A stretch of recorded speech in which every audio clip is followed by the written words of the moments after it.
my god, look at these clouds. It's like pink and purple and blue. It's beautiful. Sunset back here. You see what the sun looks like? Oh, I think I'm a bit late because the sun is down, but the sky is gorgeous. Wow. Ain't the world beautiful? Gosh. Freaking love it. Look at those colors. It's like fire in the sky. Caught this little guy today. In the living room of my house, up by the ceiling in the corner. My mother wanted me to kill him because she's afraid of spiders. But so am I, but I'm nowhere near as afraid of spiders as she is. Oh, look at it, it's like kind of flossing right here. It's flossing its fangs. It's pretty cool. It has some nice long fangs there, and so it could definitely penetrate your skin if it chose to bite you.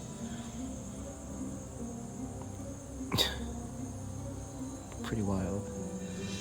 So, I'm pretty sure it's not a brown recluse. I don't think it's extraordinarily poisonous. Maybe just a large house spider of some sort. I don't really know. He has some hairs on his legs, so he's kind of hairy, but he's definitely not a tarantula. I just don't know. So, you know what time it is now? It's about time to release this little guy into the woods right over here. Let's go. This is your day of freedom, little guy. You get to go live in the woods with all the rest of the other little spiders. Even though you're kind of a large one, but you're little to me.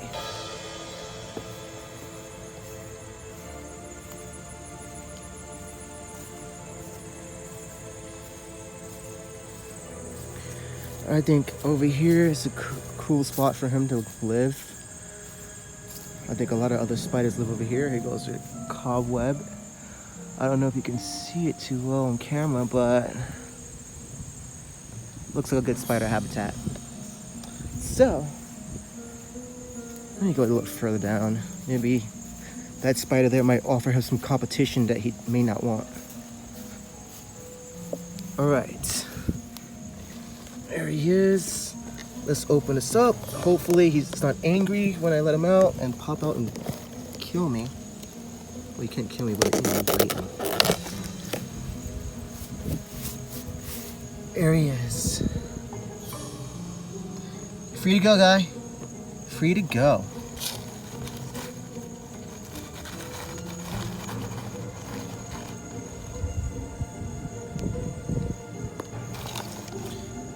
Maybe he's not ready to go yet. Let me turn this over for him. Oh, there he is. Off and away. Yay. Already lost him. There he is. Making his way into the world, the wild, wild world of spiderdom. He's now gone. Bye-bye, little guy. So today, we're gonna make some tuna steaks. And right here we have some garden grown jalapenos. I want to just take one, and the way you remove it is you kind of just twist it off.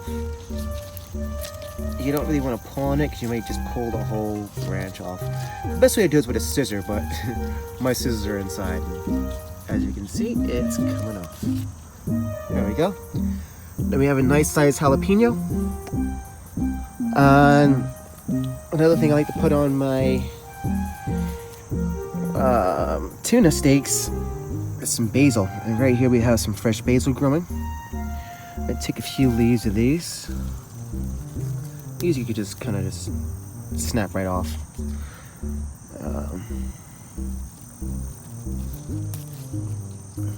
Maybe like, take about 4 or 5 of these.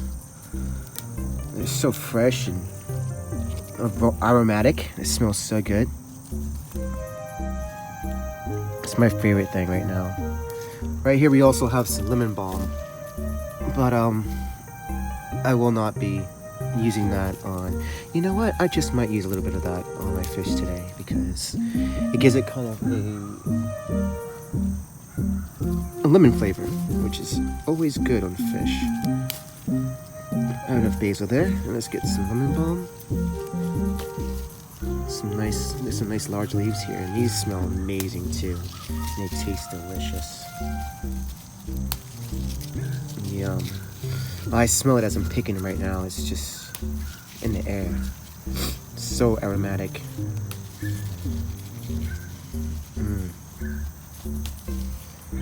Back there we have some tomatoes growing, but I'm not gonna pick those yet because they're not quite ready. But I'm in love with this lemon balm. There we go. We got our basil and lemon balm for our fish. And then we're gonna head inside and put it all together. Hello guys, so today we're gonna be making some tuna steaks. These guys right here. And I'm gonna show you how to make some rice with that. And as well, I'm gonna show you how to make my favorite flatbread. It's an Indian bread called paratha. So I'm very excited. Are you excited? Because I'm excited. Yes, let's do this. So my mother taught me how to make rice. I used to just take it and pour it into the pot as is and just kind of guesstimate the amount of water I need. But typically with 1 cup of rice, you need 2 cups of water. So let's pour 2 cups of rice. I'm gonna make, this is 1 cup here. I'm gonna pour a 2nd cup in a moment. Some rice just hit the floor, that's bad news. You have to sweep that up. But that's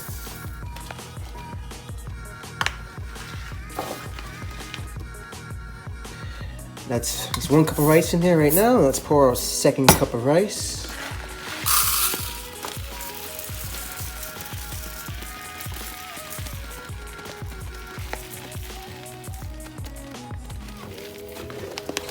Gonna level that off there, and now let's dump that into our pot. Beautiful. Now we have 2 cups of rice, which is plenty. It's enough to feed a whole family. Now let's get our 1 cup of water.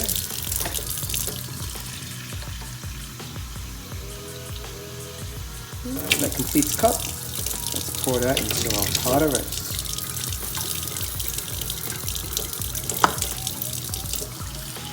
So we're gonna be needing 4 cups of water because we have 2 cups of rice.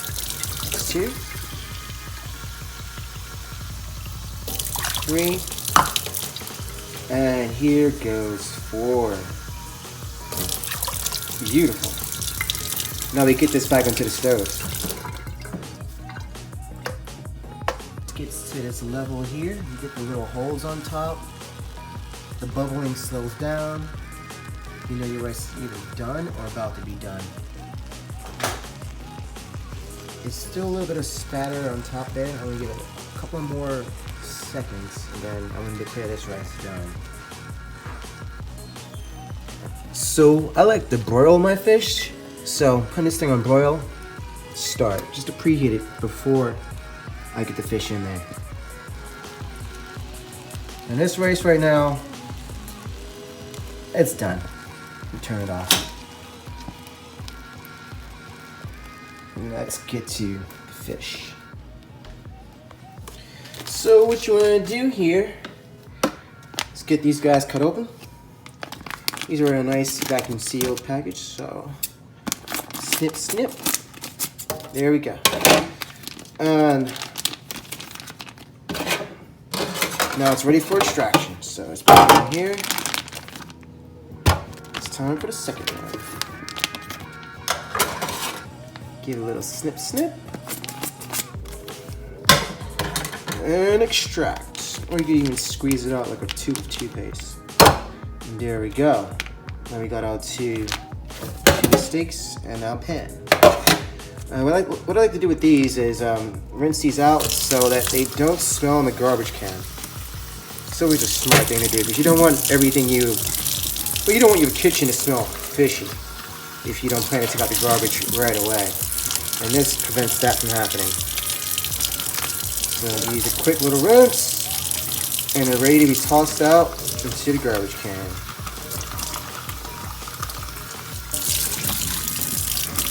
Simple as that. So, I'm going to be using some grapeseed oil today. Haven't used it before, but I know it's pretty good and it has a high cooking point. So, put a little bit of oil on each fish and then just flip it. Make sure it's on there nice and liberally. I'm going to flip it over and put some oil on the other side as well.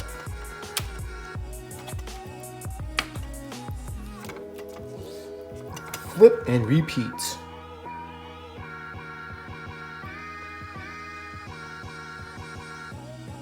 Like so. Now, we're going to put our ingredients on. Of course, the one and only and extremely trustworthy Old Bay. Everything is okay when you have some Old Bay. Just remember that slogan. Let's get some of that on there. A little more than that. You don't need to be shy with your Old Bay. I like my fish well seasoned with plenty of flavor, as you may very well know if you've watched any of my other videos. So that's about enough on that for me. And then my second favorite ingredient, fresh ground black pepper. Let's get that on there. That's about enough. My third favorite ingredient I've been using, garlic and herb. And there's actually a little bit of salt in there, so you don't have to go heavy on it. So nice and lightly sprinkle a little bit on top. And it gives it that wonderful garlic flavor that many of us desire in our foods. Last but not least is thyme. We all have time for thyme. I know I certainly do. So let's get some thyme on there without wasting any time. This is gonna be something to die for.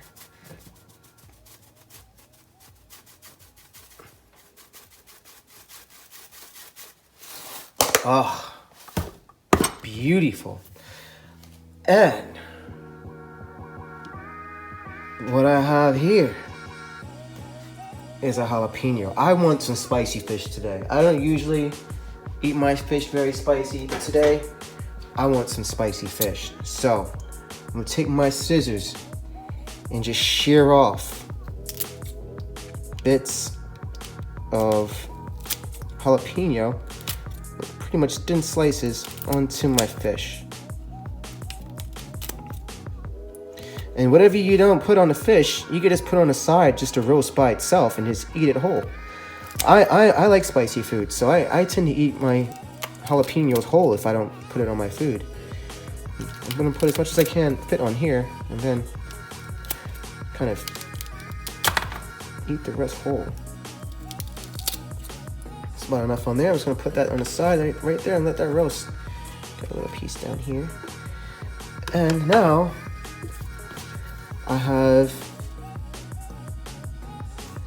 my lemon balm. Put bits of that on here. See, these look like it's covering up everything, but it's actually going to shrivel down to a large degree while it's on the fish. I'm just gonna put more of it on there. And this is the basil. Just put it all on. Just lemon balm and basil it up. I mean, you almost can't have too much of this stuff. Put it all on top. Some yummy stuff here. All right. One more piece of basil. Am I overdoing it? Maybe. But your tongue never says I had too much flavor. It never says that. When you have all that flavor in your mouth, your mouth is just satisfied. It never says stop it. It tastes too good. It's like give me more. It tastes amazing. So There we go. Now let's get this beautiful masterpiece into the oven. Oh, I just smell the aroma in the air right now. It's so good. It's so good. Ooh yeah. Ooh ooh ooh ooh ooh. That was a commercial jingle. Into the oven it goes.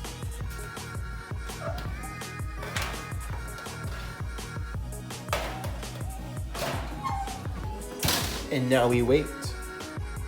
So now it's paratha time, or paratha.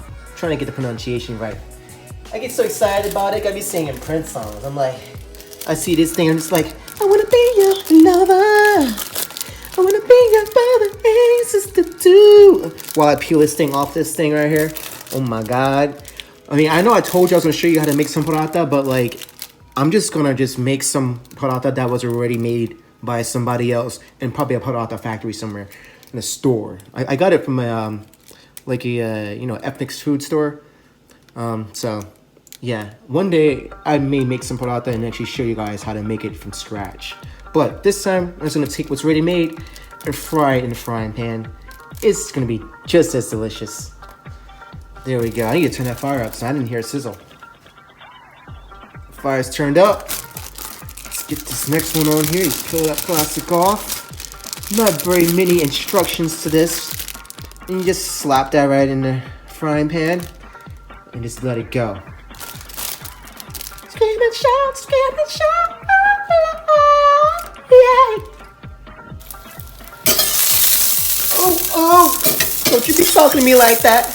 Ooh, there you go, girl. And that's how you flip some paratha. Look at that. Woo! That's looking beautiful. Yeah, baby girl. Oh yeah. She's about done. I think she's done. Let's check on this tuna. Ooh, look at those. They're about done, but I'm gonna put it back in there for about 1 minute with some apple cider vinegar on top of each little tuna steak. It's gonna give it just an extra kick on its flavor. You can see how the basil leaf and the lemon balm shriveled up, and it's just getting that flavor all up in the fish. So let's put this back in the oven right now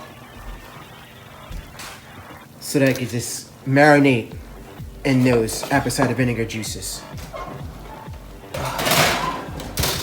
Oh yes. There we go. All right, this tuna's done. Woo-wee, look at that. Oh my God. Oh my God. That's just heaven in the oven. That's the oven of lovin'. Holy guacamole. Oh, I can't wait to taste that. Taste test is coming soon. Here is the final creation on the plate here, and it's time for the final taste test. Oh my God, there's a mouth-watering paratha with the curry sauce. My mouth is literally watering right now. Let's go for it. So here we are. Let's take a stab at the tuna. There goes our bite.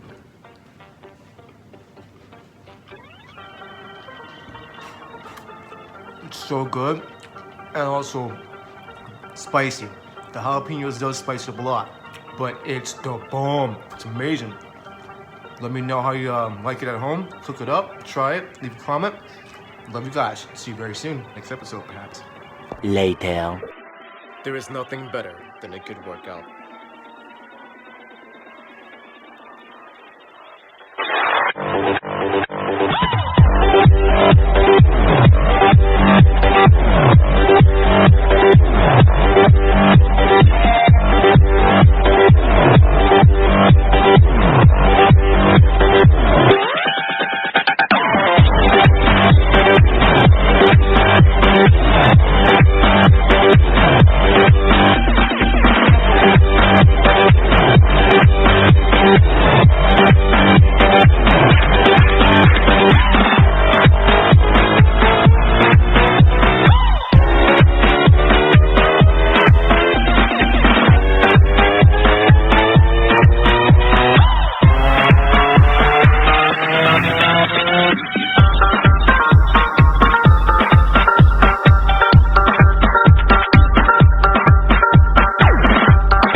that's made of, baby, that's made